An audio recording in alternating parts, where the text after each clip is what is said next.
Hello students, welcome to the session on DBMS.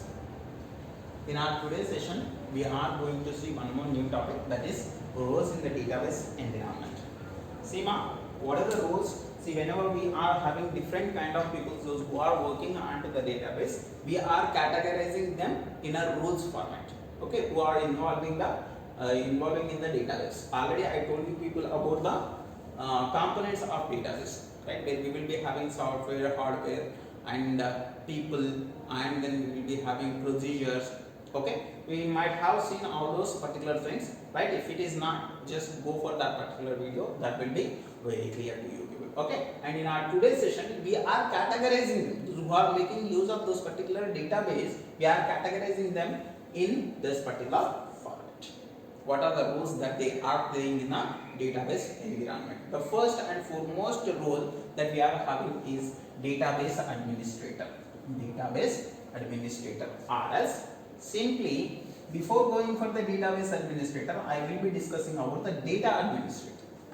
See, directly I am not going for the data administrator, I am going for what? Database administrator. We are going for data administrator. Who is the data administrator actually? He is the management of the data resources. I can say that this is the particular fellow, those who are going to give us the data onto which we are going to work. Okay, that is the reason we are saying that the management of data resources.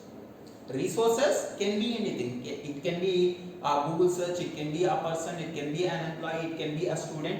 He can be anything. Data can come from any resource. But how it should come, in what way we should take, those will be maintained by this particular data administrator, and it ensures the database development, support corporate objectives, and by taking these particular data from those particular resources, in what way we need to develop the database in order to work with and to reach the corporate objectives, we will be supporting with the help of your data administrator.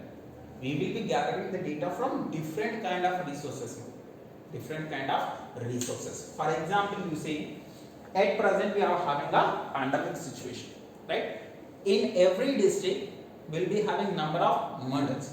In every mandal, we will be having number of villages. In every village, we will be having the COVID cases, right? You people will be gathering the information from the hospital. You people will be gathering the information through the social media, and from different kind of resources we are getting those particular data, and we need to ensure, we need to develop such kind of database so that it will be a proper and accurate information from your side. They will be ensured by your database administrator, data administrator, I can say. Okay, from which resource you should access the data and how it should be created and how it should be worked with. Okay, and now see the next one. That is what we are talking about. What? Database administrator. This is the fellow who will be taking a complete responsibility towards your database, I can say, and physical realization of database, how it should be, where it should be projected, and up to what extent it should be given to the users. Those things will be taken care by your database administrator. More technical oriented. Why? Because he will be giving you the authorization. He will be providing you the permissions, what to do and what not to do. Okay, those will be taken care by who? Database administrator. I can simply, in other words, in a simple format, I can say that a database administrator is a person who will authenticate you people, or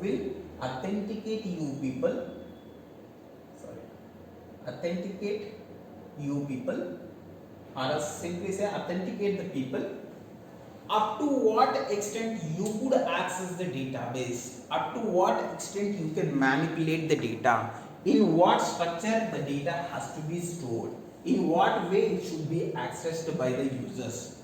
These technical details will be handled by your database administrator.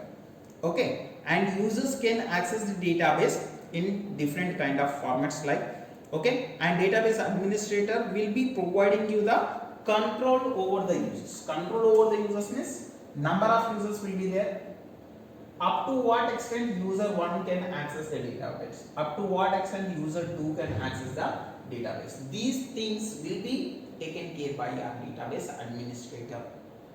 Okay, I hope it is clear what is the data administrator and what is database administrator. And the next one you see, you are having database designers.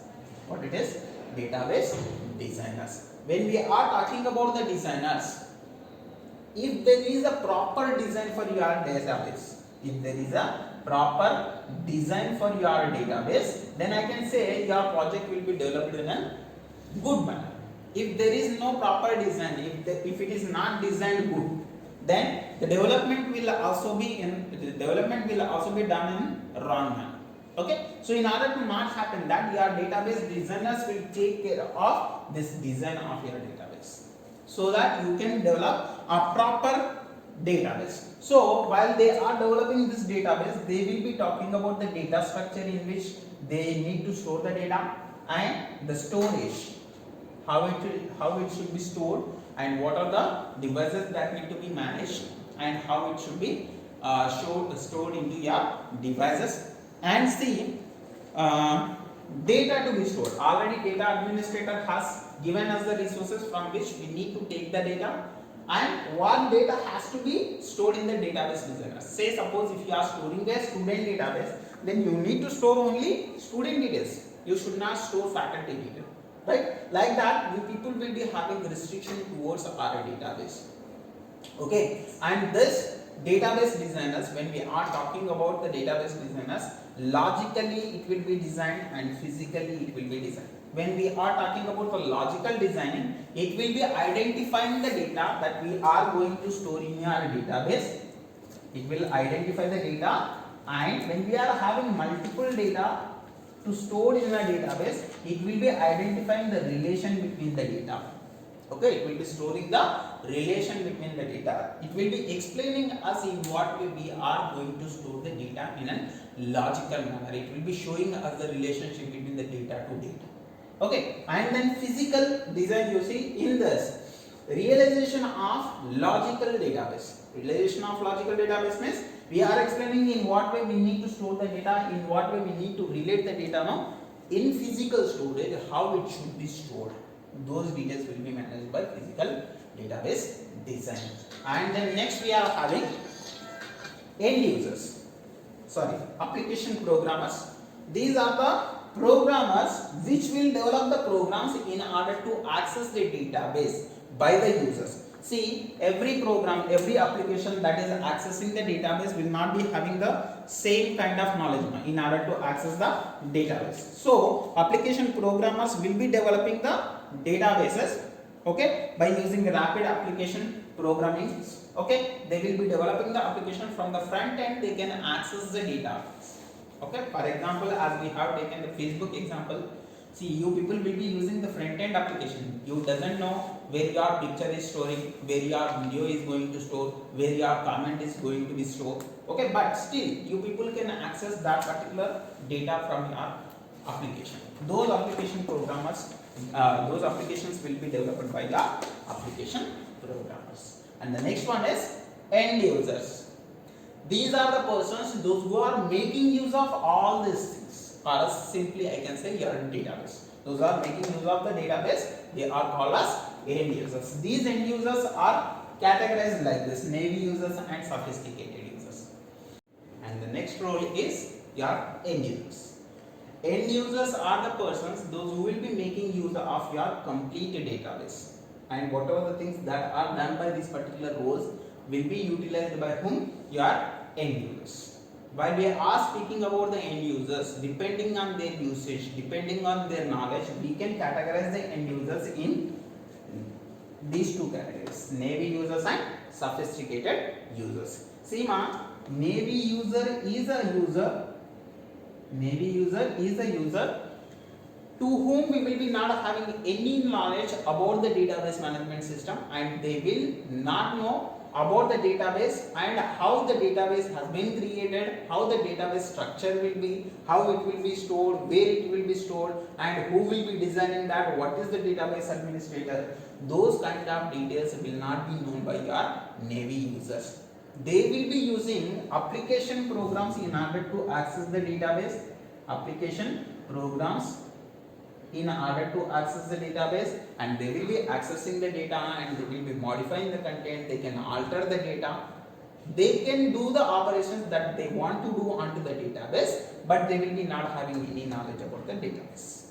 They are nothing but your Navy users. For example, student can access the website details and he can see the results, but they don't know where the university details have been stored, where your results have been stored, what kind of database management system that they are using. Then the student will become a Navy user. Okay, and the next one is sophisticated user. Who is a sophisticated user? These are the persons. Sophisticated users are the persons those who will be having a little knowledge about your database management system.